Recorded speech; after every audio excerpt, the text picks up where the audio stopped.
but because of the rains and a wrong turn that was taken, so it took us a little longer than what we thought it would take us. We know that when the moisture is in the air, things don't go exactly straight. They keep going right and left. So, Apparently, that happens on the road as well now, I guess. okay, ladies and gentlemen, Express Adda is not something that's very often in Ahmedabad. In fact, it's our second time in Ahmedabad. And it couldn't have been with a better guest. It's a place for an intelligent conversation, for a patient, nuanced conversation, which is, we believe, lacking in media. So we like to be a little bit different, and there couldn't have been a better sports person than Bumrah, because while researching for this interview, I watched his previous interviews. I like to do that so I know what he already answered, and I was done in like 3 hours because he's done like three interviews. So it's very rare to have him. Very excited and very happy to have him here. Um, okay, Jasprit, you've we believe you're the world's best bowler. Do you agree? See, that is something that is not for me to decide. In my head, even when I started, I would always think that I'm very good, because if I don't believe in myself, who else will? So that is what I do. But the narratives can change every now and then, that he's the best today, somebody else would might be best today, tomorrow, like that. But in my head, whenever I come onto the field, I have a lot of confidence that I am good. But the word best, does it does it motivate you, or does it kind of make you feel a little bit insecure about holding on to that crown? The best. It doesn't really mean a lot to me, because at the end of the day, I love this sport, and that is why it motivates me to do well in the sport. As a child, I fell in love with the sport. I fell in love with fast bowling, and that is what I wanted to do. I never came into this sport thinking of, okay, I want this tag, I have to be known like this, and I want to reach there. I love the sport. I wanted to make my team win. I like winning. So I wanted to contribute. And if I want to contribute, I have to do a certain amount of skill that I should have. And that is how I look at it. I don't look at it the tag that now people think I'm the best. So I have to be in a certain manner. I have to play in a certain manner. That term doesn't really, resonate with me. And the fact that you've got, and Sandeep briefed me before that, uh, four run, an economy rate of four. Uh, in a format which is designed for the batsman, uh, it's quite incredible. One of the fastest to get to 150 wickets. Is even T20 cricket no longer a batsman's sport now? See, I am the advocate of bowlers, that I feel that cricket is a bowler sport, because obviously I understand that our country loves big batsmen, and fair enough. But for me, bowlers drive the game, because how we bowl decides where the result will go, and how we force the batsman that is the place where they'll hit. So for me, bowling is something that I really like. As a child, I saw this on the television, and like any other youngster in India, wanted to be a cricketer, so I started doing that. And yes, T20 cricket is interesting, but I come from a generation where Test cricket used to come more on the television, and that was the main format. And for me, till date, it's still the greatest format, because I feel that if I do well in that, all the other formats will take care of itself. So for me, yes, I do enjoy T20. Don't get me wrong that I don't rate it, but for me, I look at myself at Test cricket, and then I'll judge myself on what I do there, not on any other format. But still, I mean, is the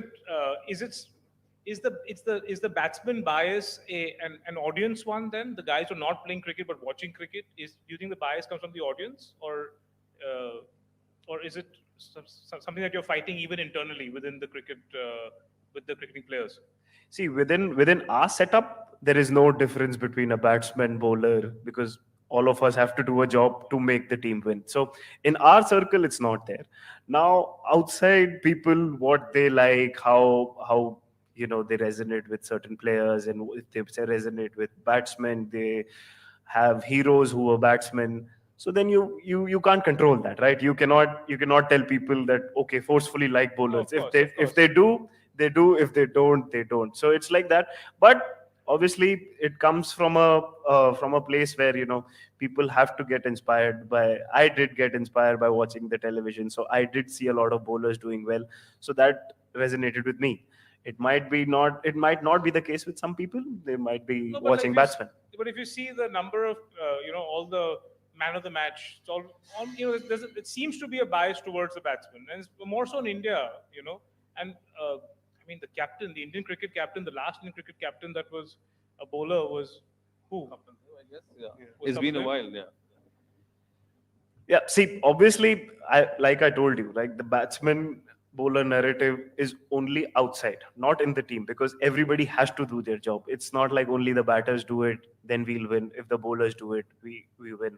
So everybody has to work in harmony. So that is how I look at it. Now, rest the debate is not in my hands. That you should promote bowlers or you should do this, you should do that. That is not for me to decide. That is for the world to decide. For me, I've never tried to try to create a narrative that you have to become bowlers have to be more important and promote us more and give us more limelight. I have never played this sport for that. So I want to do my job to the best of my ability, and then after that, whatever comes, it comes with it. Uh, just with like you said that you learned your fast bowling through television, watching, that was the main thing. Uh, I've read somewhere that like you would every day change your action. Like if you watch, say, Wasim Akram, you will try that. You see Makaya Intini, you go down, play in the building with your friends, you again change your action. So what was it? Like who were the bowlers who and one of your friends told me that you could actually bowl with your left hand also. Like how you had this thing about watching something and doing exactly that in the evening when you go down to play. So I was one of those kids. Whenever you hear the commentary that if there's any youngster watching, you can learn cricket like that. So I was that youngster. I was so fascinated by the sport that I didn't get a lot of formal training. And my mother also didn't want me to play cricket till I finished my 10th, because she thought that I'll not be able to focus on my education. So the only way that I could learn was through the television. And for me, as a child, whoever takes wickets and is doing well, so I used to try and copy that, because I didn't have my own proper action. So I think that jumbled up and became something interesting that I have now. But yeah, I was fascinated by left arm bowlers as well. I used to try and bowl with the left arm. I am ambidextrous, I can do that, but obviously there's a pace difference. Any names if you can mention, like from your childhood days? Okay, you're watching some India Pakistan and you watch Akram or any other. Unfortunately, there's no one name, because every few weeks, obviously they are great bowlers, but there's not one particular name that, okay, I'll say this is the person I saw an eye for. Today it could be a Wasim Akram, tomorrow it could be a Shane Bond, it could be anyone. It kept on changing, because the matches kept on changing and the bowlers who were taking wickets were changing. So for me, it was like that. But yeah, it fascinated me quite a lot, and I'm from a generation where PlayStation had not really come in, so we used to go out and play a lot of cricket. We used to play a lot of outdoor sport. So we used to do that, and I was fascinated by it. I used to keep on doing it, and I didn't realize that I'm developing a skill. Just there's this fascinating story about you and your Yorkers, right? It started with your afternoon sessions inside your home while your mother is sleeping in the next room. You try to bowl the Yorkers and try to aim it exactly at the bottom of the wall so that it won't make noise. So you and Yorkers have this long relationship. Like, how favorite is that ball of yours? And then you meet somebody like Lasith Malinga, like the master of, and you've gone on to say that maybe even he's got a better Yorker than you even now, right? So, what is this fascination with this one ball, and how has it evolved over the years? Like you have changed, you have so many variations. You have the slower Yorker, faster Yorker, reverse swinging Yorker. So, please, your journey with the Yorkers. So, because I watched a lot of television, and this delivery is like a cinematic thing that stumps has fallen, the batsman around the ground. So for a youngster, it's exciting that I also want to do this. So that's probably the first delivery maybe I observed in cricket. So for me as a youngster, I thought, okay, if you want to take wickets, this is that delivery you have to bowl. So if you see something on the television, you go back with your friends, you're trying to do that. So that is, I think, that's how I developed it. But going further, I did not realize that I was developing a skill. Now, when I came into serious cricket, I realized that I have a skill. I've kept it with me. But along with that, I cannot be a one trick pony, and this is something that I got it from tennis ball cricket and I got it to serious cricket. But what are the other things that I have to develop? Because there are a lot of aspects to bowling. They have to know a lot of other things as well. Yorker. So yes, it's cinematic. It's a spectacle that yes, when you execute it, it looks really good. It looks even better on a photograph when the stumps have fallen and the batsman is also on the ground.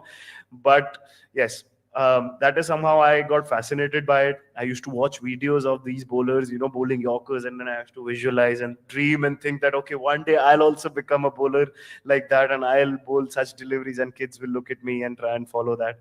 So yeah, some days now this has started to happen, so it feels really good, and I'm very happy that I have I I have this delivery in my armory, and it's helped me quite a lot in my cricket.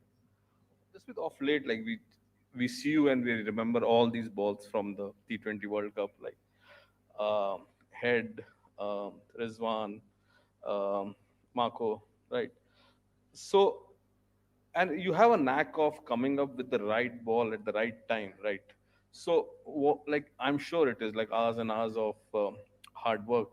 But how important is the reading the mind of the batsman, like second guessing his what he's thinking, and then maybe coming up with something which is different from what he's thinking. So, what is it like?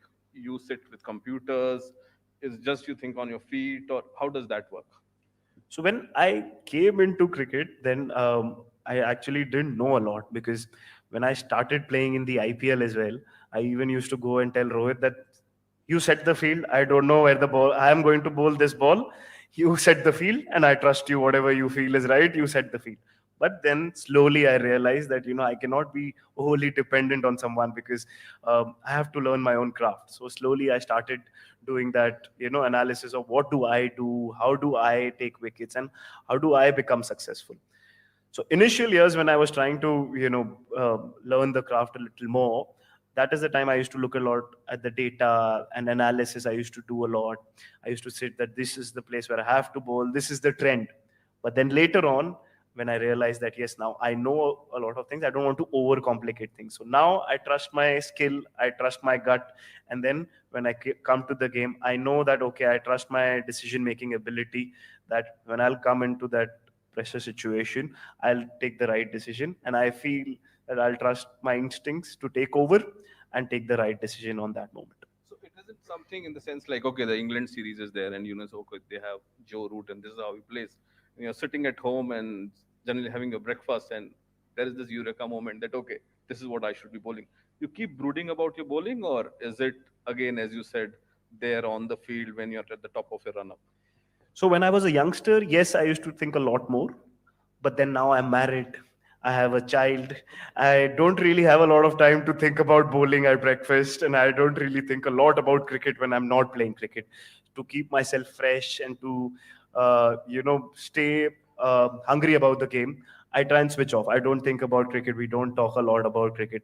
I know the perception might be that I'm very serious and I think about cricket all the time.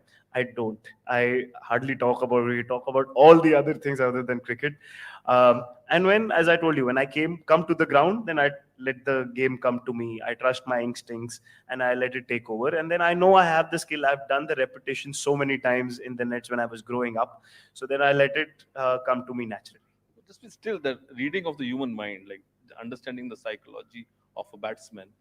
I'm sure, like okay, like he's hit a couple of fours, and you're thinking maybe like this is what he's expecting. Like how do you train for that? How do you process that? Like to master that thing, that over reading what he's thinking. So that comes with a lot of practice.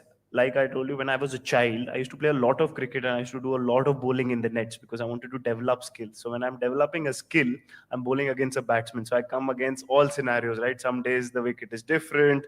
Some day the batsman is playing different. Some day the ball is swinging. Some day the ball is not swinging.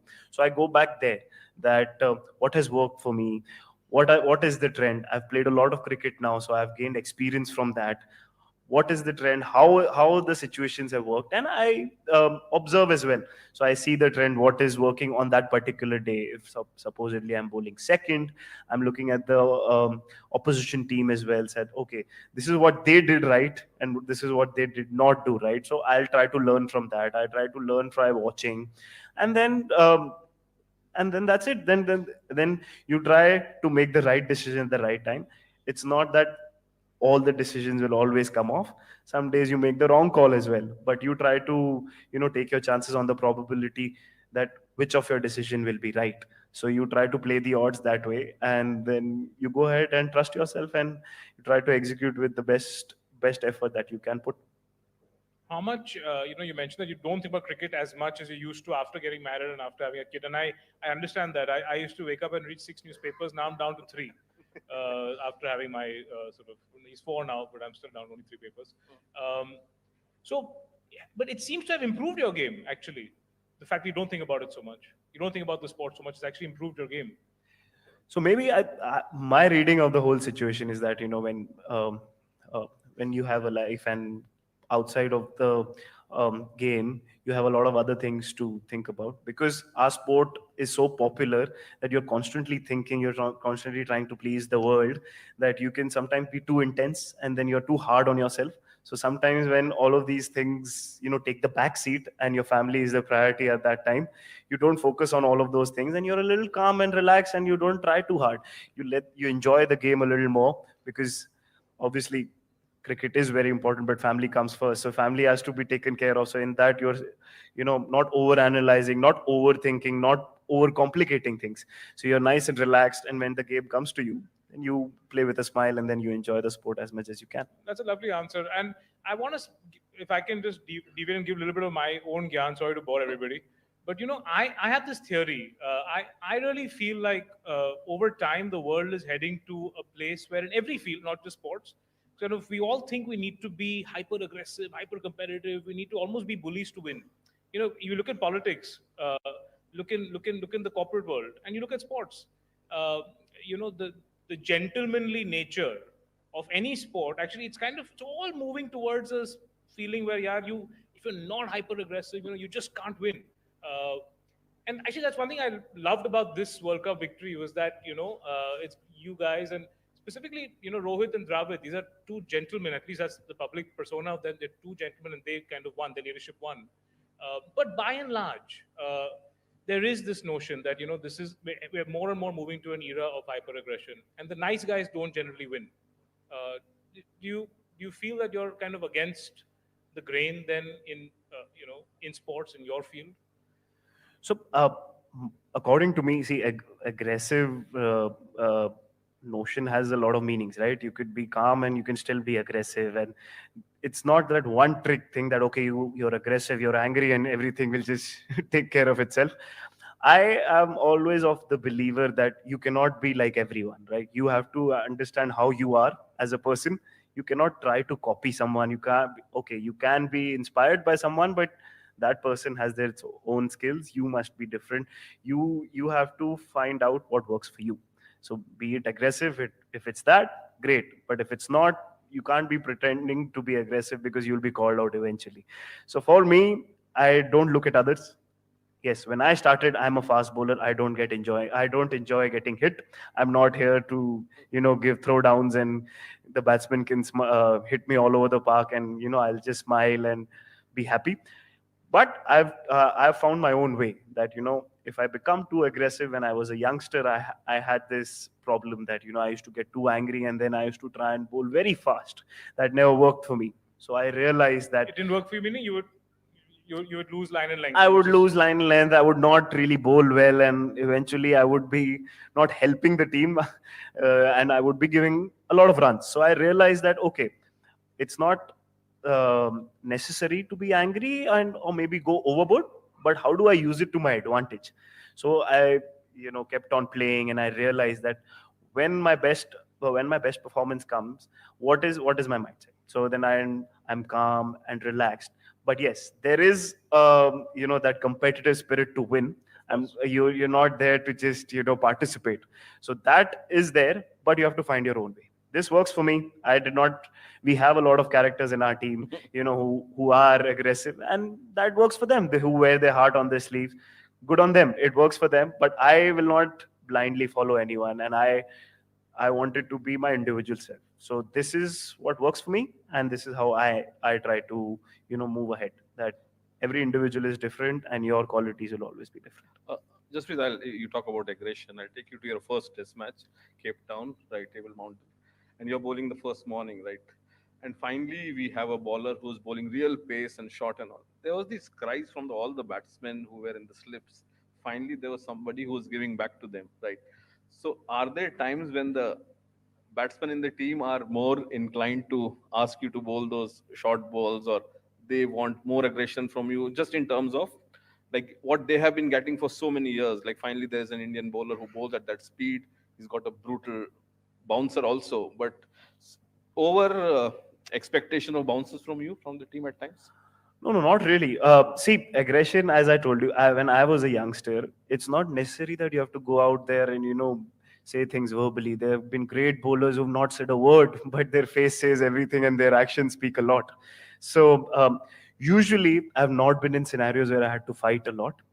Very few and far have been the incidents, but usually people don't fight a lot with me because they think that if you try and needle that person, he'll become even more motivated. So I've never had those requests from any of the batters that purposely bowl bouncers and try and hit people. They eventually know that my competitive spirit is on and I'm not there to let the guard easy, and I'll try and make run making or the batsman feel uncomfortable without even saying things, because Right. when you know that you're in a situation where things are not going to be easy, I know I can bowl fast, so I know I can use a lot of my deliveries. When I want to intimidate, I don't need to say it. I can my ball can talk, and it can do the talking for me. So I don't need to do it for the cameras and be over animated and try and to be a clown. So for me, it's important to you know hold your composure and be true to yourself. This is how I am. So that's how I usually try and conduct myself on the ground. We were speaking to one of your friends, I think a story which we did, where he said that in those initial days, the tennis ball days, like in case if you hit for a four or a six, the next ball is definitely going to be a bouncer. But how over the years you have changed that, you have put a rein on your mind, that we see you playing international cricket, like very different. For all you know, it could be a slower ball. Like I remember this game against Afghanistan, their opener was hitting you as in he hit a couple of fours or something, and you would expect, okay, you would bowl a bouncer, but a lovely slower ball outside, and he was out in the slips. So this whole thing about keeping a rein on your mind, how important is that, and how you change over the years? No, so see, obviously that competitive spirit is always there. I will obviously push and try and to get the batsman out. And the game that you're talking about, I know Arshdeep got hit, and then I was bowling Yeah, the yeah, second over, yeah. so I realized that what is going to work. That length ball is not doing a lot, and the ball is not swinging. So I realized that pattern from there. That this pattern will not work today. So you Right. have to be proactive. You might have to use your change of pace earlier. So this is what I was talking about, the observation that maybe somebody else is bowling, but I'll still keep my eyes open and my thought process is open, that what do I have to do. So all of these things, and obviously yes, like I told you, I'm a fast bowler. I'm not there to give throwdowns even in the nets. Sure. I might not need go there and abuse the batsman, but I will not try and make life easy. I want to make it tough, because that's how I play my cricket. I play my cricket with a lot of pride, and I do want to win like any other sportsman. So I try to give my absolute best in whatever competition that I come in, and then whoever is good on that particular day will win. So that's how I operate. There's been two balls of late which you have bowled, which are very memorable and they are very important for Indian cricket in general. One was that Rizwan ball, a match we thought at the very start of the tournament, you're playing Pakistan, it could have gone the other way. And the other, I think, more significant even in terms of world cricket, was that ball you bowled to Oli Pope in the Test match series, right? They had won the test, they were quite there. And then you came up with this incredible ball to Pope, two stumps flying, which I've never seen. So, just if you can just talk about these two balls, which I think people will remember for long. So there is, see, like I told you, I was not visualizing any ball that this is what I want to do. I want to create this magic moment and create headlines and want to be on in the papers that I have done this. I was not thinking about that. I was in that particular moment.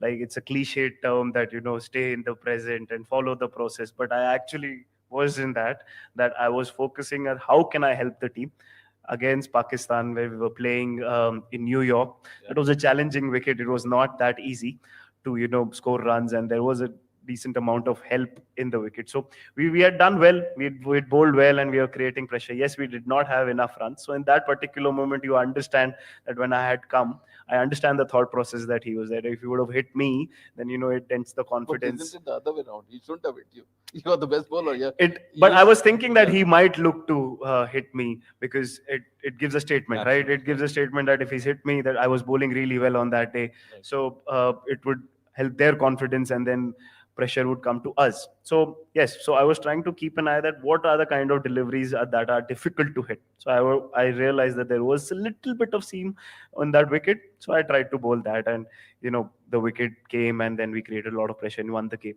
So it's like that. It's not like I've thought about it sitting Yeah. one day before the game that this is what I'm going to do. I'm going to create magic moments. No, it doesn't work like that. If you think about that, the magic moments will never come.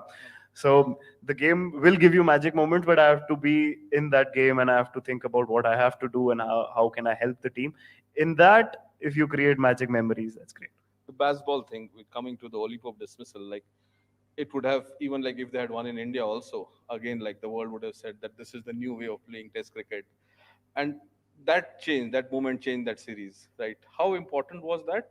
Especially when this thing was being said that they are the only guys who play aggressive cricket, right? So, and it was very important for the team also, I guess, isn't it? See, for us, we take a lot of pride in the way we play cricket. Obviously, those terms of baseball and aggressive, and we're playing at a high pace. That is something that we don't have to think. Yes, for me as a bowler, I've said it before, I think as well, that if people are playing hyper aggressive, I don't have to do a lot. The opportunities will come to me. I don't have to go searching for it. And obviously, in India, reverse swing is a big part. And in England, you don't need to face reverse swing because the normal conventional swing also stays for a long period of time. So we take a lot of pride in our processes, and we have a lot of belief, and we take a lot of confidence in how we've played our cricket. So we were looking at our team, and obviously that series was quite interesting because we a lot of the senior players were Yeah, not absolutely. also there. A lot of the new guys were making their Absolutely. debuts. Usually the wickets in India do turn, Right. but there were flat wickets, Yeah. and there was not a lot of help. Yeah. So this makes it even sweeter. The reverse swing came into play. I've taken a lot of wickets in Ranji Trophy through reverse swing, so Okay. I've learned the craft over there. So again, I go back there. I realized that what has worked for me, and then you try to use it to my craft. How do I have to use the craft, even if it's Test cricket? At the end of the day, the wicket remains the same. It's just that the batsman changes, and whatever changes, the things that change are in your mind. So I was going in that direction. So we were very happy that that series was quite a memorable series, and how we started in that first game, that also became Yeah. close, and then how we were able to turn it by the end of it. That's a special series for us. Think a lot. Bowlers are the one who plot the wickets. So why doesn't India or the general world consider them as captains? Yeah, that is something that I don't decide. I cannot go to the team and say now you have to make me captain. I don't I don't have that much power, and it is above my pay grade. But yes, I feel the bowlers are the smart people because they have to get the batsman out, and we're obviously always fighting the odds because the grounds are shorter, the bats are better. I don't remember any article or any technology coming that okay, we are helping the bowlers to swing the ball a lot more. Obviously the people enjoy the ball being thrown around and like to see sixes being hit, but that's okay. So I feel that because bowlers are fighting the odds and have to do the hard job, they're not hiding behind a bat, they're not hiding behind a flat wicket. We're right in the firing line. When we lose a game, it's usually the bowlers that are being blamed. So it's a hard job. It's a hard job. So I feel that I take a lot of pride in doing that job. It requires a lot of guts to also physically put a lot of strain on your body, and still enjoy the game and still create an impact. I'm injured. So and you get you yes you have to face a lot of challenges that come along with it. So I feel that because of all of these challenges, you always find new ways. The bowlers find different ways of succeeding, and fighting the odds make you a lot braver. So I think leadership requires you to be brave. So I am also always of the opinion that obviously whenever we've seen Pat Cummins doing really well. Right. So when I was a child, I'd seen Wasim Akram captaining, I'd seen Waqar Yunus captaining, Kapil Dev has won as a World Imran Cup, Khan, yeah. Imran Khan has won a World Cup for Pakistan. So bowlers are the smart ones. It's just that okay, sometimes physically it's strainful for them, so I can understand that sometimes leadership has gone to batsmen, but it is the way it is, and it depends on what the team feels is right and how they want to take the team forward. But in my opinion, I really think highly of bowlers, and I'm a fan till date of fast bowlers. So yeah, I'm of the opinion they are the smart ones. But is it a complaint though? Like, do you think this is by and large there is a complaint of this bias then? I mean, I'm not saying you and your team, but just generally, like around the world and in India, that that people tend to choose. I mean, is it like a well-known complaint amongst bowlers that you guys are ignoring our strikes? See, amongst ourselves, like I told you, we cannot control the world. No, but is it a complaint? But is it a complaint in We your don't minds? complain that people should love us more because we are very happy. I have a lot of people who who love me, and I'm very happy and blessed with a loving family. But we as bowlers are doing very well for ourselves. We as cricketers have God has been very kind, Yeah. with the amount of commercial aspects that have come into the game. We're doing very well. So we are not going out there and complaining that, we want more and people should do this, people should do that. And we are trying to give a narrative that please cheer for us and wear our jerseys and wave our flags. That is something for the people to decide. If they want to do it, it's great. Right. But there's no complaint amongst us or we're not feeling left out at all. Okay. Okay, but this whatever you're saying, all the the commercial side and just I mean just the new avenues for fame. I mean, it's obviously it's a new world compared to what it was 20, 30 years ago. It's a bit of a double-edged sword, and how much of the audience pressure, like you said that now you don't care so much after the family. That's one thing that's changed in your sport, but. Is that something that you think about or you used to think about that you're susceptible to that kind of the audience? I mean, how fickle are they? Like one day they love you, next day they hate you. Just talk a bit about audience support. And See, obviously, it does play a role. I cannot just deny the fact that you just keep a blind eye, but every individual is different. So obviously, when I started as well, initially 1 or 2 years, I also wanted to be of that opinion that I want to be praised, and I want people to like me, and I want to I want praises, and I want people to think that I'm very good. But then I realized in a couple of years that you cannot please the world.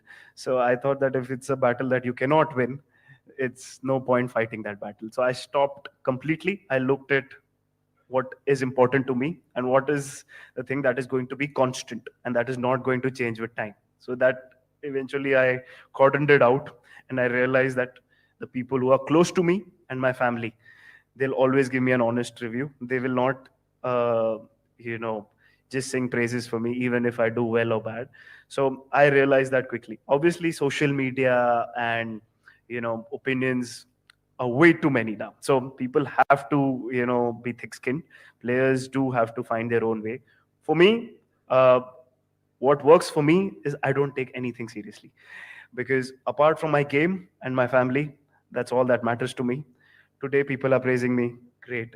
Tomorrow, they don't. It doesn't matter to me because when I started playing this sport, I went back to the drawing board. When I started, there was no one on the ground. It was me having fun with the ball, and I fell in love with the sport. Rest, everything that comes along, yes, you have to take it with a pinch of salt because I'm not going to play forever. This limelight will not stay forever. These narratives will keep on changing. So I cannot go up and down with narratives. So for me, the thing that is not constant is not important. Obviously, you appreciate praise, but you don't feel that you're the best in the world because people are praising you. And one day later, you suddenly become the worst player in the world. So I can't go up and down with that emotion. So I look at myself and I realize that if I fell in love with the sport, I will look at my sport and I will put a tick mark on the things that matter to me. this is So a that's how I usually this operate. is wonderful. It's a wonderful, very mature answer, and I'm really happy that you're speaking this language. I think when I have seen sometimes sports people and maybe even other celebrities, in Bollywood especially, you'll see that they link it to their earnings, right? Like if you walk into a stadium and people are screaming your name, you're going to earn more money from endorsements that year, as opposed to them not, so there is a financial linkage. So have you also developed a similar disdain for wealth as you have for fame? So for me, fame comes with the sport. I've always been a person who wanted to be, very good at what I do. I never focused on fame. I never focused on, trying to be very famous. I want these number of followers. I want to be known here. People should be screaming my name. No, for me, it was always cricket. I wanted to be the best player to the best of my ability. So I wanted to do that. Now, fame and all of that does come, commercial aspects do come with it. But like I said, you cannot control everything. Because yes, today we are doing well, so people are singing praises. People will, suddenly feel that yes, you're very, very good. But suddenly, if it changes, how can you go to that emotional roller coaster? So obviously, I come from a generation where I wanted to be like someone. Yeah. So now times have changed that the I used to look at someone like a Sachin Tendulkar or someone that I wanted to know what he is doing. So now things have changed that people have You started to want to, dictate narratives how we should be behaving and how we should be doing. So I never really could relate to it because I was always of that opinion that people should follow me, right? I will not I will not be dictated by the world that how I should be. I will be how I want to be. If the world likes me, great. If they do not, maybe some people will not like me, but that's how I look at it. That's from the generation that I came from, that I've got certain idols that I used to look up to. So I wanted to be like them. I was never of that yeah. opinion that they have to be how I think they should be. So that's something that has always been there with me, and that's how I still operate. But do you, because a lot of young people look up to you, obviously, young people want to be like you and the young bowlers. Would you caution them about this new world? And just like you have obviously gotten to this after some ups and downs in your career. So would you caution them that, not to link sort of their success with fame? And do you see that this caution needs to be put out? For me, the basic advice that I would give is that you cannot take everything seriously. You cannot take social media seriously. You cannot take um, the papers seriously, and you cannot take everyone very seriously, because you have to realize what is important for you. Yeah. And that is something that you have to find out very quickly, and you have to have a close circle that will keep you grounded and that will keep you in check, and tell you Yeah. what is important for you. Because if you go up and down in that roller coaster, it's not going to work, and you'll add added pressure. You'll keep on adding pressure. And anyway, in whatever sport or whatever profession you are, there'll always be challenges and pressure that is going to make your life difficult. So by adding this, it will make your life even more difficult. It's easier said than done. Than just Yeah. we are human beings, we are social people, and we do take care of opinions. But now the world is heading in that direction where so many opinions are there, that when I was a child, I didn't know what the world thought about me. I only Yeah. knew what my friends think about me and my family, and that's all that mattered. And I had a wonderful childhood, and I was very happy. So, because of so much of exposure of social media and the narratives that have started, you have to realize and compartmentalize that there is a real life. There is something that you have to stay away from. You have to be close to reality, because there's so many occasions where people sometimes might say certain things, but that will never be spoken to you face to face. Yeah. So that means that that's not important, right? So you have to compartmentalize like that, and you have to understand what is important to you, and you'll not be able to please the world. So don't try to do that. Super. But I still want to ask you your opinion on audiences. Is the evolution of the Indian fan, are they more fickle now or are they more loyal now? It depends, right? It depends on the results quite a lot. So when so now we won, so it's been going well. But yes, obviously with time, fans will evolve as well, because you understand sport. It's not always you win, you've got followers, and if you don't win, everybody's abusing. Will give you, negative feedback. But obviously, with time, you understand the sport. As much as you start falling in love with the sport, you understand there's a lot of variable in sport. You'll not win everything. There will be good days, bad days. So I think that change is slowly coming. So that's a positive sign for us moving So forward.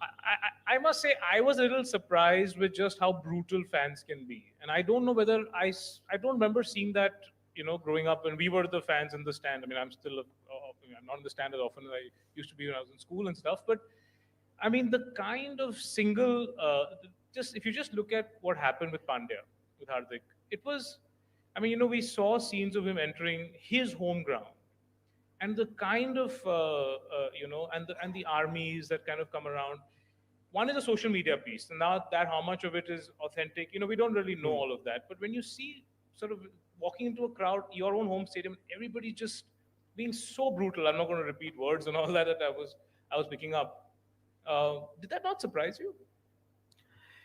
See, obviously, sometimes we understand that we live in a country where emotion is really the talking point. It's an emotion-driven country, so we understand that fans do get emotional, and players are also emotional. It does affect that you're an India player, and then you are playing in India, and then sometimes your own fans are not speaking well of you, but it is the way it is. You got to take it on your chin, because how can you go out there and stop people? If you start focusing on yourself, then you try to shut that door. Obviously, it's not that simple, that just don't focus about it, don't think about it, don't listen. They are screaming and you can hear it, but then that inner circle helps you. We as a team don't encourage that. We don't promote that. We don't think that is warranted. Now the world can think about what they want to do. So we as a team were very in with him. We were talking to him. We were, if he needs support, everybody, his family will always be there. So all of these things, and certain things are beyond your control. So if it happened, it happened. Now suddenly that narrative also changed, and we won the World Cup. So And it it is. changed like that, like Yes. literally in one day, in like Yes. 2 hours, all of that hatred, all that brutality just went. I mean, I was there on Marine Drive when you guys drove the bus through. My house was right there, so I came down with my kid. He was gone again. I mean, it was like in 2 hours. So like this is the thing that I was telling, right? That you cannot take it seriously, because again, the people are singing praises. This does not mean that it's the be all and end all. Few days later, once we lose another game, again the narrative can change. So you take it with a pinch of salt. You understand that this is how it is, and you understand that now, because we play a sport that is so popular.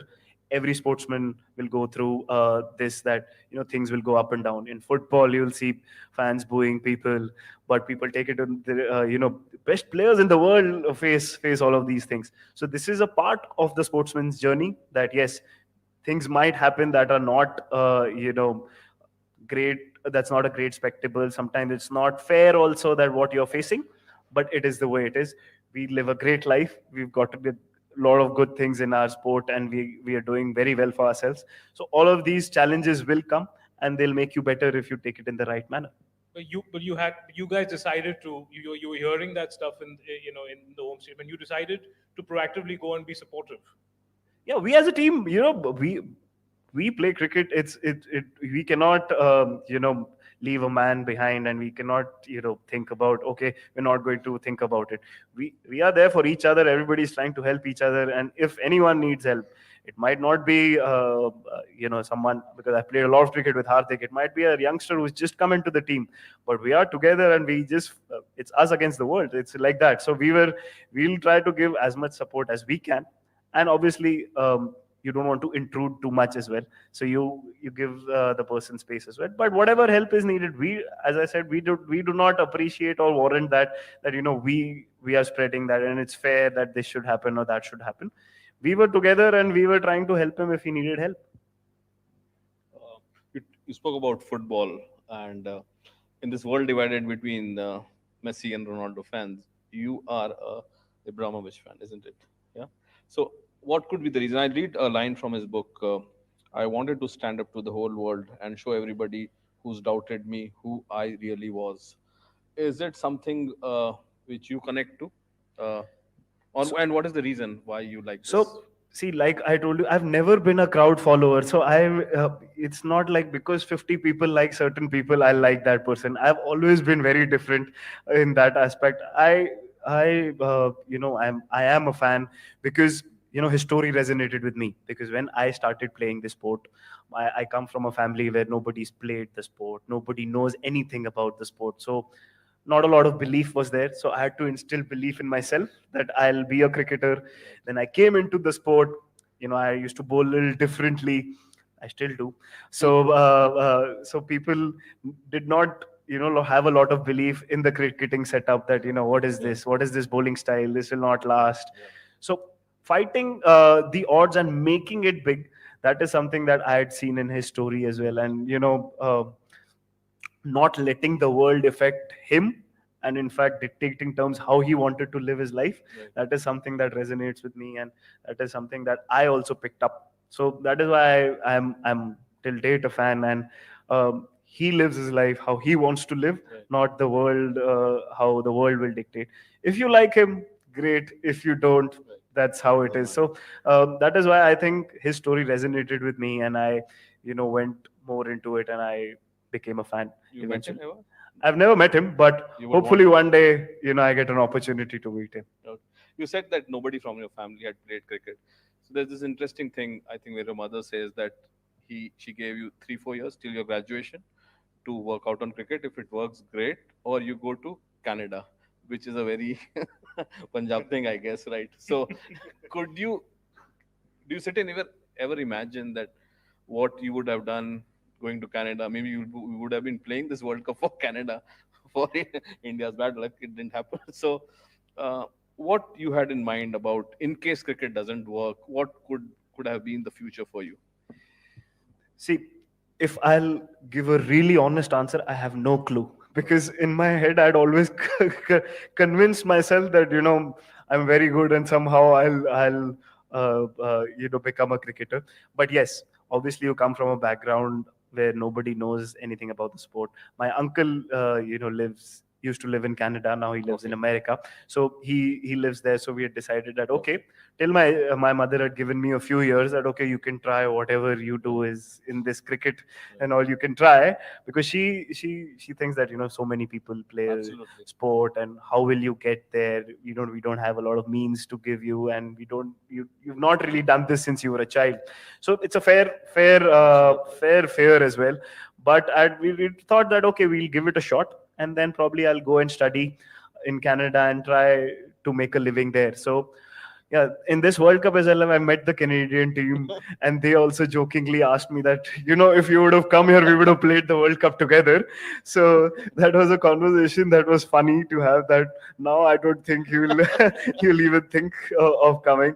But yeah, so eventually, I'm very happy that I could follow my passion and make a profession of that, because I'm one of the few ones that I don't have to motivate myself to go to work, or Absolutely. I don't have to uh, look at anything else. That I've till date, it's been common that my mother used to tell me that I have to force you to study and you have to do things. But for cricket, she never used to. She's never seen me complain. I'll get up early, do things myself, and went to play cricket. She'd not seen me play cricket, but she knows that Right. he's diligent about that. So very happy that it worked out. I never really thought about that. What if it didn't work out? But probably it worked out for the best. But just with crazy conviction, like from a place like Ahmedabad. At that point, it wasn't famous for producing world-class cricketers. With the action of yours, so if you go back and think about your story, do you start believing in fate? You go and play that game in Pune. John Wright is sitting there. He sees you. You go to a franchise which has people like Malinga, who is a master of the kind of bowling which you do. You are somebody like Shane Bond, who has been injured for so long. He has a very long history of injuries. They both are so important for your career, isn't it? So, do you believe in fate? And do you think your mother was, in a way, right? Because there was no rational in you pursuing cricket in Gujarat. See, now I am a father. I understand that thought process, that okay, suddenly you think that your son says that he wants to make a profession out of something you have absolutely no idea of, and that is such a popular sport, and so many people and so much of competition is there that it can actually be very difficult. And if you don't have a backup plan, then what do? You've got absolutely nothing to do. So I understand that fear. And now, earlier when I was a child, I used to think that she should show a lot more faith, but now I understand. I said that, yeah, your fear was valid. But yes, I do believe that to reach certain places, you sometimes it is meant to be. But the people who get there are usually the ones who are working very hard. So it's not like I was an overnight success, that I had to work really, really hard, and I was really diligent in what I was doing. So then God gave me an opportunity that I was at the right place at the right time. Things clicked, and I had not imagined that this is how my journey would go. And usually you hear these stories about some people will spot you, and then you get selected. That usually that doesn't happen. That only happens in fairy tales. But it actually happened with me. That John Wright did see me, and I was a 19-year-old, having an IPL contract. So that is something that I'm grateful for, and I do realize that you have to be at the right place at the right time. But to stay there, you have to do even more hard work. So luck might get you there, but to stay there, luck will not help you. You have to be good, and you have to work hard to be staying at Yeah. that position for long. But just following up on Sandeep's question, to what degree are you where you are because of free will, and to what degree are you where you are because of destiny? Of destiny. To what degree is it destiny that got you here? To what degree is it the free will, your hard work that Yeah, got you it's here? 60-40, I guess, because 60 in favor of hard work. 60 in favor of the hard work, because you will only be lucky if you Yeah. work hard, because uh, then eventually that ratio changes to 70% hard work and 80% hard work. But initially, yes, you need to get a little bit of luck, because so many people play this sport, and India is full of talent. Yeah. So sometimes you might be great, but you'll never be spotted. Obviously now, because of social media and coverage, that doesn't happen now, because you'll obviously, if you're very, very good, you will be eventually spotted. But I do understand, and I am grateful for the opportunity that was given to me. I'm not saying that, okay, I'm the be all and end all, and everything that I've Sure. gotten is just because of hard work. I do work really very hard, but there are certain aspects that you cannot control, and sometimes it just works out. What do you? I mean, do you believe in things like? Do you believe in a higher force, a larger energy of the universe? Do you believe in something called God, someone called God? I mean, how do you think about these things? Because you're obviously a deep thinker. I can see that in this conversation. So So I'm not that person who's very religious, that if I pray to God on Sunday and then He'll listen to me. I'm not of yeah, that school, but I do believe in God, and I have that faith that there is a higher force, that things are meant to be, and your journey, ups and downs, there are things that happen for a reason. Whatever happens, it okay, does make you better. So I do believe in that, because my journey is like that. Whatever has gone through in my journey, I would not change a thing, because every story or every ups and down has got a connection with where I eventually ended up. And every challenge eventually, when I think about it in hindsight, has made me better. So when I want to be better, a challenge will come for me to get better. So I think about it in this manner. So wonderful. yeah, I do have that belief that Yeah.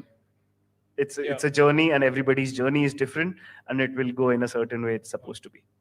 So I think two more questions. We get to the audience. Then I've got a not so rapid fire. So Uh, just with like the way you speak now, but very early, even when you were around 19 or 20, you had a very matured head on your shoulders, and the kind of things which you said. Um, when you now meet players of that age, maybe on the IPL circuit or maybe in the Indian team, is it a very different mindset in terms of are they very keen to play Test cricket? Is the IPL money just enough for them, right?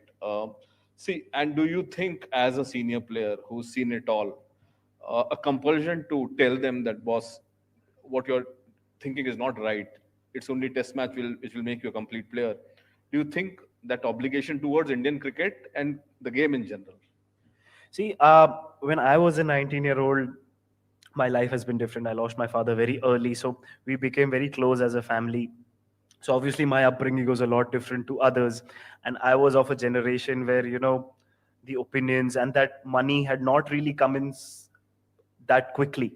So it took me a lot of years to eventually it was no cash rich lottery that I just suddenly got a lot of money. So for me, my upbringing was a little different. But yes, now things are becoming different. Every year the sport is growing and the commercial aspect is becoming bigger. So we've had these conversations. It's our responsibility, because now we're heading towards becoming seniors, and there are a lot of youngsters coming in to help them if they need help, because you don't want to intrude and give unnecessary advice. So when they come to you and ask for advice, that advice will stay. Free advice nobody really cares about. This generation and any generation, we understand that. So obviously, in our Indian setup, as the conversations that I've had with youngsters, all of them are passionate about test cricket, because eventually they do realize that if you want to be known as the best in the world, and if you want that accolades, one format will not be able to give you that. So if you have that vision of becoming the best player to the best of your ability, you'll have to do it in the test format. If you want that respect, you want to have to do well in test cricket. And to take Indian cricket forward, test cricket has to be taken care of, and it is being taken care of, and players are passionate and they are quite keen on doing well there. Obviously, there will be some players that is there that they don't, if they do are not fond of test cricket, but that happens in all scenarios, that everybody cannot be on the same page, everybody cannot be having the same thought process. But majority of the players that are there in our setup and our batch are very keen on playing test cricket and doing well, not only in test cricket but in all formats, and taking care of Indian cricket and bringing more glory to Indian cricket, because that's our responsibility. When I came, there were a lot of senior players who were taking care of Indian cricket, and we learned from them. So now we are heading in that goal. Now it's our job to take Indian cricket forward and try to make a mark, and try to inspire more people, and take this game forward. And then the next lot will come. So that's how the chain goes, and hopefully that chain will stay this way, and things will more glory will come, and things will fall into place. Just with this slightly difficult question. See, when we see you on the field, like you are not the kind of bowler who will just park yourself at long leg and not worry about the game. We see you at mid on, you're talking to the young bowlers and all. So there is this thing that you are always thinking about the game. There is this perception that maybe like giving additional responsibility to a bowler will overburden him. Maybe like he wants to focus on just his bowling. The other thing which people keep talking about is injuries. Will he be there all the time? So isn't it there a need for somebody to say, or even you to say that I can take it all? See, perception changes with results, right? So I came from a perception where this bowling will not work, this bowling action will not work. Now people try and copy that. So perception changes with results, but you don't try and purposely say things. You try your results to talk, and obviously, see, Pat Cummins is a big example, right? A fast bowler uh, who takes a lot of responsibility, takes a lot of pride, won the World Cup, won the WTC final, got a lot of positive results for the team. So it depends on how you think. What is your individual's perception? Me as a bowler, I don't think that it's a lot of burden, because when you play cricket, you want responsibility. You don't want to hide behind anyone, and you don't want to be the backbencher and quietly do your work. You want to take the problem head on, and you want responsibility, that you have to be of that mindset that give me the ball, I will make a difference. Obviously it will not happen every day, but you love responsibility, you want to make an impact. So I am of that opinion that there's no better thing that having responsibility and trying to make a change, and try to make a change by taking Indian cricket forward. I don't think of it as a burden. And injuries is a thing that it can happen to anyone. A batsman get hit on the head, he's out of the game with a concussion. So then what do you do? So then you cannot be just labeling it. Yes, obviously fast bowling is a tough job, and I do understand that, but it depends on how you are looking at it. If it's a glass half full or it's a glass half empty, because I look at it, most important thing in cricket is captaining, how you bowl and how you set up fields. Because when the team is batting, You don't have to captain. Everybody's sitting inside, and there are only two people outside. You have to manage the field, you have to manage bowling changes, and you have to have empathy towards bowlers. Rohit is one of the few captains who has a lot of empathy towards bowlers, being a batsman. But having empathy and how to use bowlers when you have to use bowlers, it's a tough job, and to understand the bowler's mindset. So I think, see, bowlers can make very good captains, and they understand the sport, and they understand what they have to do. Lovely answer. No, great answer. And I think I'm reading between the lines of that answer, but I won't elaborate more. But still, just tell us a little bit. I have two questions which go to the audience. But uh, Rohit's captaincy, Virat's captaincy, Dhoni's captaincy. You've seen three, incredible captains. Just tell us a little bit about how each one was different, and how each one was similar. See, each one will be similar in that aspect. Like I said, that we have to take Indian cricket forward. Now, nobody was trying to copy anyone, because you cannot copy anyone. You cannot copy an MS Dhoni. You cannot copy a Virat Kohli. You cannot copy a Rohit Sharma. So that is the beauty of it. That um, comparisons are great. Comparisons will always be made on the results that you get. But every individual is different. Every individual's qualities are different. So when I made my debut under MS, he gave me a lot of security quickly. So then you feel very secure. When I came to Australia, I had just taken a flight and I didn't know anyone. How do you talk to MS Dhoni first time you're suddenly playing a game you've not practiced with the team? So his way of doing things, he's one of the guys who has a lot of faith in his instincts, and he doesn't believe in a lot of planning, but he feels that he's made his plan on the go. So everyone's different. Virat's different. Virat is energy driven. He's quite passionate. He wears his heart on his sleeve. He pushed us in terms of fitness. He changed the narrative that way. Rohit has a lot of empathy, understands players' emotions. He understands what's a player going through. He'll not, obviously he's been a youngster. So everybody's qualities are different. So it's helped Indian cricket go forward. It's helped youngsters like us to, learn from everyone, rather than making a comparison that this guy was better, this guy is not good, or this guy is bad. So It's you not take better. the, It's not yes, value, but but it's about, everybody's yeah. everybody's different. Everybody's different, and I add a lot of value to it. So that's the beauty of it, that when leadership changes, everybody brings a different quality, and you see a different side. So I think it's helped Indian cricket going further. And even when now Virat is not the captain, he's still the leader.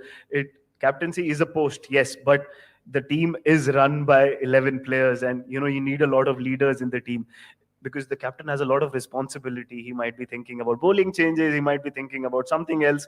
So if he's busy, then it's my job or it's somebody else's job to help the others, keep a check on how what is happening. That's how things run. And everywhere, in wherever, in a cricketing setup, leaders are very important. So I look at it this way. And yeah, so very happy that I've had an opportunity to play under different captainship, different captains, and a different aspect always comes up. And what can Yadav and Gill learn from Rohit Sharma? What a Both Sky and Gill, what can they learn from Rohit Sharma, there's or from there's all these three? there's so much to learn, that how he's evolved as a captain, how he's obviously you'll make mistakes. Captaincy is full of mistakes, and then you get better. So he's learned from his mistake. He's open to feedback. He's not rigid, my way or the highway. He listened to everyone, but he'll then eventually filter it out and realize what works for him. Then he has a lot of empathy. Like I said, he understands bowlers as well, that sometimes when you're bowling, you feel the temptation to bowl one more over, two more overs, but you understand that you're a human being, you get tired, he needs to be given a break. How do you manage players? How do you get that atmosphere, that it's a comfortable space, people don't feel shy or intimidated, so they can play with freedom. There's so many qualities that any youngster can learn. So I've had a lot of I'm grateful, and I have the privilege of playing under his captaincy for a long period of time. He's seen my journey of evolving as a player. So it's great that I've played a lot of cricket with him. I think specifically how he managed Shami's episode, and we've spoken publicly about it. And Shami had a bit of a rough patch personally. That was some incredible leadership in a very competitive space. You give him credit for that particular episode. I do not have a lot of knowledge about the Shami incident, but I can give you a feedback that even the youngsters that came in the recent England series you were talking about, that he had that instinct, that he realized that when he came into the team, how the youngsters might be feeling. So to help them, he made the atmosphere very, very comfortable. He'll take his extra effort, he'll take them out, he'll talk to them about the game, he'll try and push them that we have to take responsibility. You guys are youngsters, but still, we have to take responsibility early to make them comfortable, to take them forward, to not let them think that this is not their team. They are welcome as well over here. It's not like senior juniors, Yeah. and they say juniors are not important. Everyone is equally important. So that's, I think, the biggest positive in his captaincy, that obviously he's very skillful with his individual skill, and that is, Yes. we obviously know what quality he has as a batsman. But the captaincy aspect is very, very important for people to, sometimes you cannot see all of these things, is not there on the camera, Yeah. because all of these things happen behind the scenes, and all of those the work that goes in is behind the scenes. So you eventually just see the end result, but how did we get there? All of these things are very important behind that. The lovely story that you said, but your first game, you were flown to Australia, and literally nobody spoke to you until you just went onto the field, and they kind of and I think Dhoni just said, just go do what you want to do, and I'll give you the field you want. Is that? I mean, and I'm assuming that Rohit Sharma and Rahul Dravid was the complete opposite. I'm assuming that they're much more calculated, much more planned. Is that a? It depends on, it depends on how the individual is. My scenario at that moment was a little, that scenarios don't happen, that you have to take a direct flight from Delhi to Sydney, and then you land and you play the next day. I don't think usually that will happen quite often nowadays. But whenever you selected in the team, so these guys will try and make them comfortable. And obviously nowadays, with a lot of exposure, people are very confident. They're not really intimidated coming into the Indian team, because they play IPL, they play with all the best players in the world. So all of these things do play a role. But yes, they're very, very diligent, and they understand the player, and then they give the feedback. It's not like one feedback or one way works for every individual. Okay. One last question from me, then we go to the audience. Um, I always wonder how the Indian cricket team, how do you all have this incredible camaraderie? Which, I mean, obviously there are ups and downs, and we hear of things that happen in locker rooms, which any team, it's just natural. But by and large, the Indian cricket team as a unit, is incredibly, uh, it has incredible camaraderie. But literally, like, there is an entire country of people growing up saying, I want to be like Virat, I want to be like Rohit, I want to be like Bumrah, I want to, and I mean, literally, it takes 2, 3 games, and the internal competition is so high.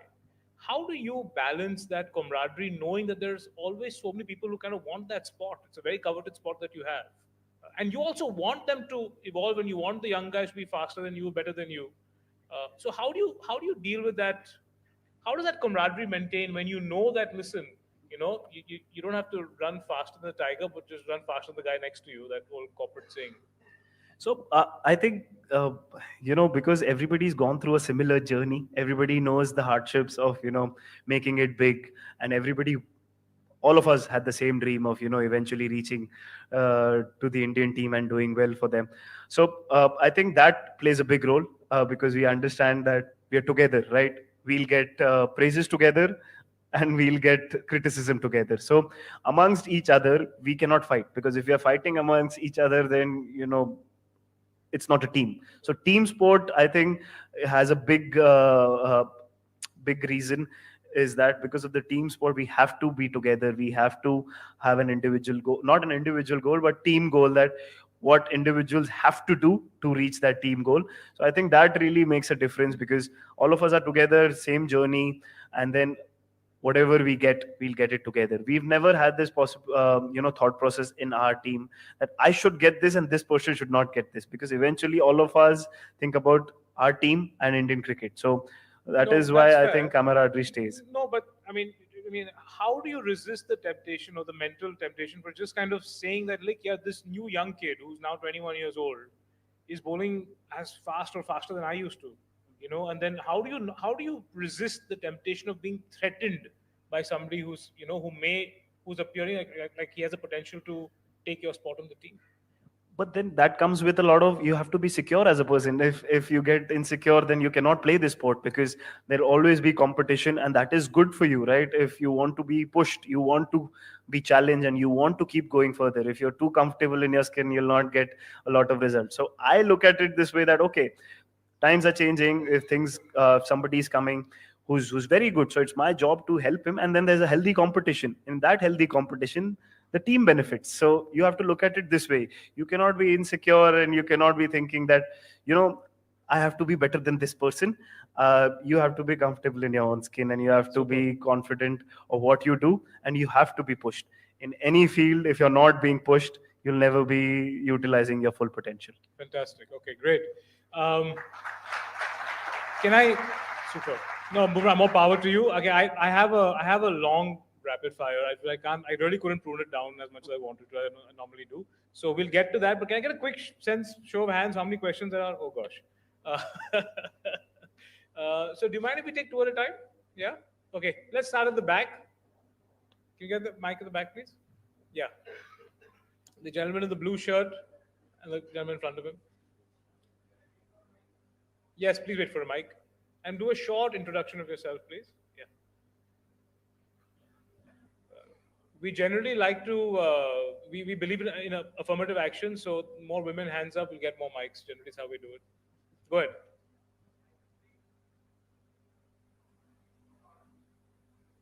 Mics on.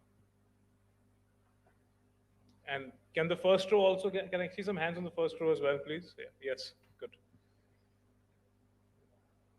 Yes. Get mic. Is this audible? Yes. Hi, Jasprit. Arjit here from My Bike. 2 weeks back, I was right outside your society के जसप्रीत से मिलना है. I got to know World Cup से वापस आ गए हैं. आपकी security ने deny कर दिया, but destiny has it. I'm here today, finally. Jasprit, beyond cricket, is it too early for you to have ambitions beyond cricket? How you're thinking to leverage on this? This city needs a sports icon like you.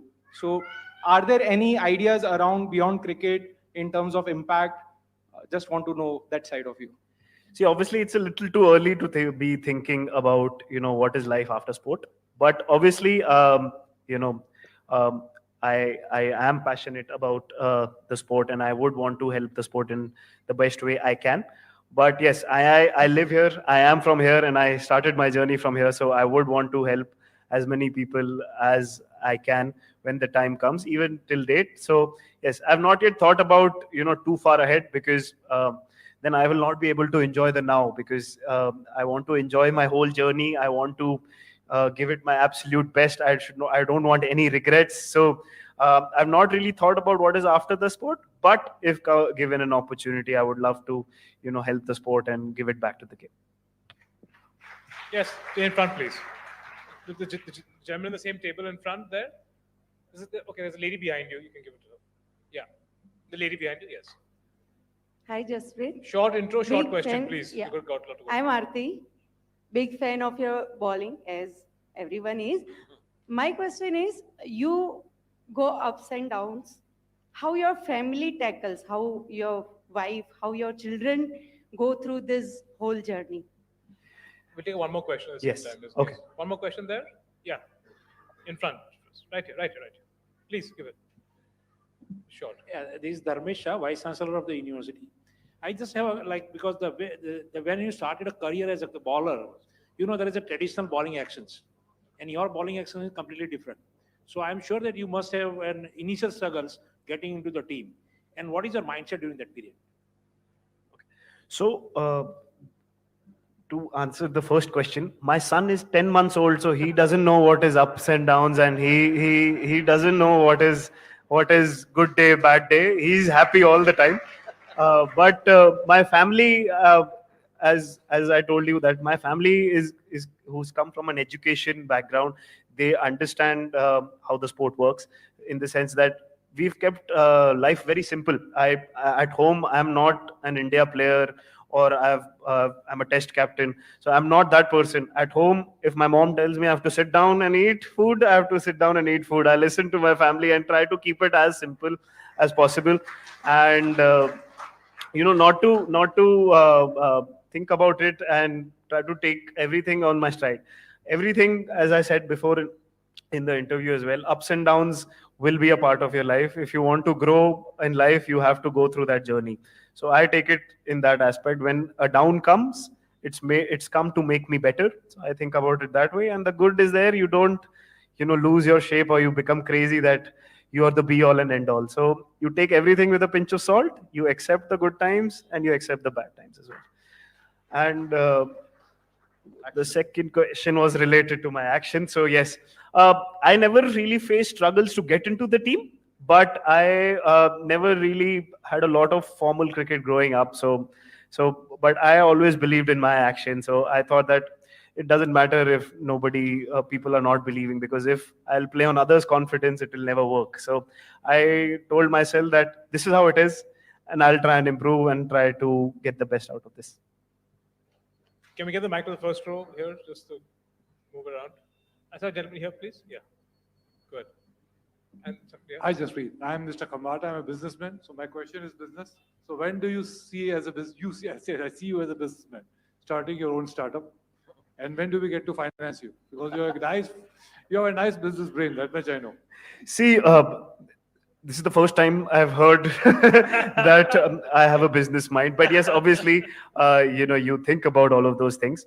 But I've not really thought about having a startup, because you have to have a good idea before starting a startup. My father was a businessman, so I know what is how a businessman's life is. But hopefully, if I have a good idea, I will let you know, and then you can finance the idea. Wait, did you open a restaurant recently? Did I hear that wrong? No, that's I a don't know. false I'm so story. sorry. I don't have a restaurant. But if somebody wants to gift me a restaurant, no problem. I'll take it happily. Well, I'm Bhagyesh Jha. I'm poet, author, and ex-sports secretary. I would like to know that you said there is 80% hard work and all that. How do you divide your daily routine in between family, fitness, and practice? Uh, so right now, my life is pretty simple. I don't dictate terms. My son dictate terms. We live my life according to how his schedule is, and then accordingly, I have to accommodate my commercial aspects, my cricket time. So cricket is first. Along with my family, I give time with my family, and what I have to do in cricket aspects, I look after that, and then rest of the things you have to accommodate in that. So that's how it is. Priority is family first, obviously, and then we plan our schedule according to it, and we try to squeeze everything else according to that. Go ahead. Hi, Jasprit. My name is Mitesh. I'm from Explora Vacations. My question is like, how you make yourself happy, like family and everything, and then other things?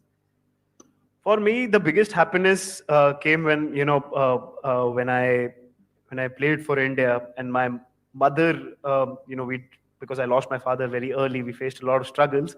But the amount of pride that she has, she's so proud of the achievements that I've gotten. That makes me really happy. Family makes me really happy. Making my family happy, doing things for my family, really gives me the best satisfaction that a person can get. Uh, uh, Jasprit, I'll just intervene. You also have a sister, and the bond which we see in a few things which I've read also. How has that grown over the years? Because from the early days to now, I think she follows you or manages you a bit, right? So, if you can just bit about the contribution of your sister in your growth. It's very important. So, like I told you, that my father passed away when I was in second grade, and my sister was in fourth. So we became very close as a family, because then life suddenly changed, and then you become. We had some financial issues as well. Then you humble beginnings. So then my mother started working. So we became very close as a family. That we had to go through a lot of ups and downs. So that bond became stronger and stronger, and it's only grown over the years. So she obviously, now she's in the makeup industry, so she does my makeup when we do shoots. So but we as a family are very, very close, that we discuss good days or bad days. But we don't really deviate a lot, or we don't want to change ourselves too much, because we've seen ups and downs both. So we want to be as normal as we can, and live a normal life and get happy with the small achievements that we get, and move forward with life. So she's very she's not a sports fan, but she's very happy she started watching the sport because of me. And she still doesn't understand everything, but she gets very happy when I do well and people congratulate her that your brother is doing really well. Doesn't advise you on bowling. Not at all, not even a single advice. Can we aim on the first row here? No? Yeah, right there. And then the lady on the first round table. Yamal Vyas, spokesperson of the BJP. I don't follow cricket too closely, so please forgive me. But Anderson, I believe, played to international cricket for 2 decades, and he just retired. You are almost halfway through, little more than halfway through that. Do you intend to continue for about a decade more and be better known than him? See, I don't know what will happen after a decade, but I am not thinking about that. See, I want to enjoy whatever cricket I get. So I'm not thinking of a particular number or a particular time, but I want to give it my absolute best till my heart doesn't say no, I'm not going to stop. So that's how I look at things. Please. Hi, Jasprit. My name is Anu. I'm an author myself. Having said that, we are here as a fan. And I have a question from my son. He's in Hong Kong. And that's the reason I was very keen to kind of ask you. He sent me 3. I'll quickly ask you 2. You choose the one which you want to answer. First one, he says, what made you switch from a long run to a short run up? And the second one he's asking is, do you miss playing cricket when you were young in a gully? So you can choose whatever you want to answer. So I'll answer both. It's okay. So when I was a kid, there was a bench, so I had only that much space. So that is why the short run up was there. And when I came to serious cricket, my pace didn't really change. So I thought might as well not run so much and not put more pressure on on your body. So that is why my run up is short. And sorry, what was the other question? I forgot. Gully cricket, yes. I have the same friends, so we still play the same. Obviously, their ability to play has gone down massively, so I take a lot of advantage of that. But I still have the same friends, and we still get an opportunity. I have my own farmhouse over there. We get opportunity. We still play, and I still don't let them win. So the company is still the same. I don't miss it because I still do it. So that is the end of it. Jasprit, there is a batsman in you also. There is a batsman, but I do it out of the profession. There's no real love for batting for me because I enjoy bowling, but I don't want to be a liability. So obviously, you have a limited amount of skill in that. So you try to work hard and try to help the team that you just don't go out there and come back as soon as possible. But yes, you worked on it, and eventually I also have a test record that came with that. But I don't have a batsman in me, but I try to help the team in whatever way I can, and I don't want to be a liability. So that is why I worked hard on it. Okay, lovely. I'll take one last question and we get to the rapid fire. So any women I can see? Yeah, please. Yes, yeah, first row, please. Go ahead. We try to have equal men and women on the page, the audience questions. So. What is your opinion about the women cricket team? I'm very happy that they're doing really well. My wife is a sports presenter and she works a lot in cricket, but she's very, very passionate about women's cricket. She talks very, very highly. She gets very emotional. Sometimes when I lose, she doesn't really care so much. But when the women's team, if something goes wrong, she feels very passionate. She has a lot of opinions that, this should happen, that should happen. So I'm very happy the sport is growing. Anyone, be it a boy or a girl, they should fall in love with the sport, and the sport should take it further, and it teaches you a lot in life. So yeah, good to see and very happy to see them progressing, and I wish them all the best, and hopefully it grows even more. And equal pay, that's the big See, again, I told you it's not my decision. For me, everybody should make a lot of money. Please go ahead, and they should get everything that they deserve. Okay, lovely. Okay, going to the rapid fire, short answers, and have fun with it. Okay, the funniest sledge you remember hearing on field. It's not a sledge, but sometimes people, come smiling to me and say, "Go easy on me," and that sometimes I find funny that because are they trying to play some game or they're serious? So I sometimes don't figure it out. Okay, if there's one cricketing rule you had the power to change or modify, what would it be? That no ball free hit should go away.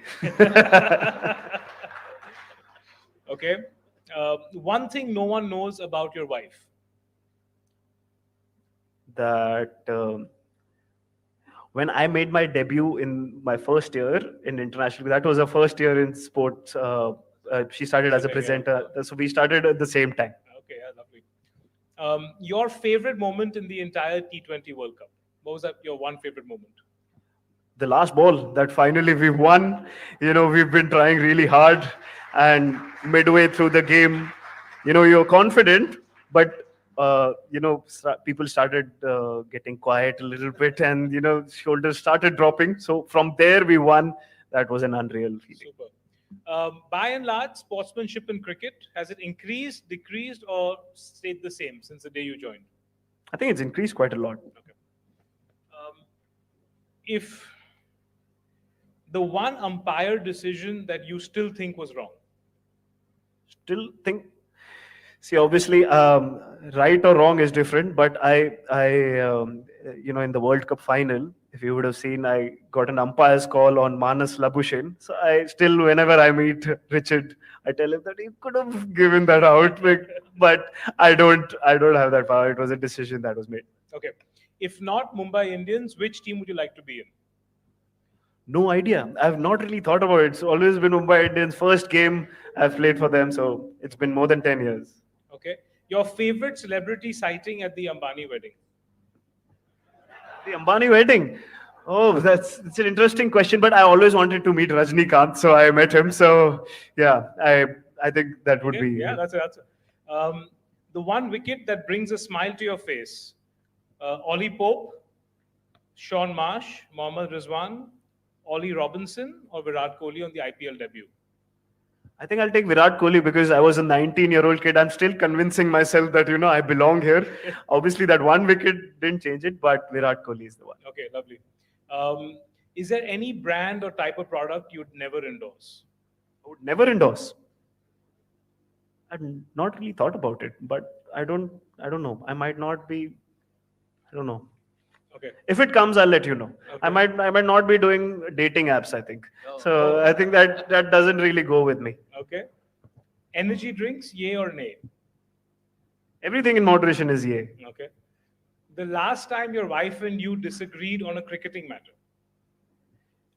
She doesn't have a lot of opinions on my game, so Not your game, but on cricket overall. On cricket, Like say a DRS or a rain rule or something. no, we don't really disagree on cricket. We disagree on other things, but that is not for the public forum. Okay. The greatest Indian cricket captain ever? See, my favorite captain is me because I have captained a few games. So obviously there are great captains, but I will take my name that, I am my favorite captain. I didn't expect that answer. It was a great answer. Good answer. Okay, you learned how to bowl Yorkers from watching them on YouTube. Now, which bowler do you find yourself watching on YouTube? I don't know if anybody is watching me or not, but I know a lot of kids do watch my bowling. So No. Who do you watch? I Which bowler don't. do you watch? Now? Yeah. Now I Is there don't. any bowler you watch on? I don't watch a lot of cricket nowadays, but no one. I don't watch any. Okay. The one commentator whose commentary you look forward to: Gavaskar, Shastri, Bhokle, Hayden, or Bishop?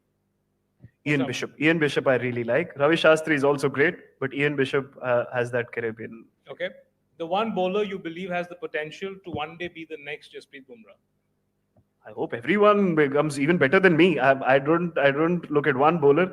All the bowlers, Siraj, Arshdeep, Avesh, everyone, Mukesh, please go ahead and do even better. Okay. Is the Indian cricket team overworked? Yes or no? Overworked. Overworked. Is it an overworked team? See, you have a small career. I would never say that, my stomach is full of cricket. Okay, lovely. Who was the best captain the Indian cricket team never had? How would I know if they've never captained? So that is something that I don't know. I don't have an answer to. Okay, the one thing you'd do if you were the ICC president for a day. And it would be interesting to have a T20 match with a red ball. So that would be something that would be interesting to see. What is Jasprit Bumrah scared of? Scared of, not really thought about it, but yeah, anything that comes to my family, I'm very, uh, secure, and I'm very possessive about my family. So I think anything that comes to that. Okay. Your biggest regret? I have no regrets. Nothing Because professional, personal? every journey, everything has made me reach here. Super. Okay. My last question. What's next for Jasprit Bumrah? Next is going home and having dinner. So that is how it is. I don't plan. I've never planned. So I don't want to plan. I'm sure that if I do everything right, something greater is there in store. Super. Thank you so much. Thank you so much, Jasprit, making the time. Thank you to the audience. It was a great conversation. Very rare one. Yeah, go ahead. Yeah. Thank you, Anant and Sandeep, for a fabulous session. May I now invite Anant to present a token of appreciation. A very special frame of the first story done by the Indian Express on Bumrah back in 2016.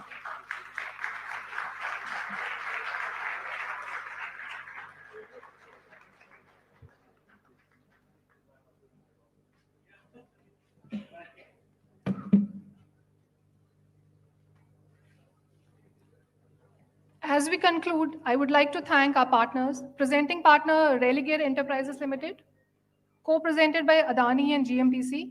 Associate partner, Parur University, Wealth 361, Gadvi Gujri, Explera Vacations, MSME Bharat Manch, Omega Seki Mobility.